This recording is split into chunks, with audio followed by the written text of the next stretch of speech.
Ratusan mahasiswa mendatangi kantor KPU Ogan Ilir untuk meminta surat model A atau surat pindah memilih.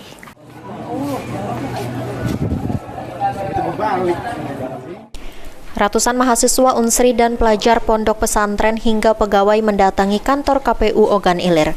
Kedatangan mereka ini guna meminta surat model A pindah pemilih untuk pemilu mendatang.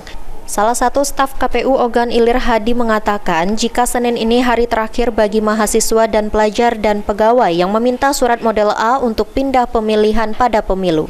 Menurutnya, sesuai dengan aturan KPU Ogan Ilir telah memberikan waktu selama 1 bulan bagi mahasiswa maupun pelajar yang ada di pondok pesantren hingga pegawai untuk pindah memilih. KPU Ogan Ilir akan buka hingga pukul 24.00 WIB bagi yang akan meminta surat model A pindah pemilihan. Sedangkan untuk mahasiswa diminta untuk menyertakan kartu mahasiswa dan surat pernyataan dari mahasiswa tersebut yang ditandatangani dengan materai Rp10.000. Ahmad Romawi, PAL TV.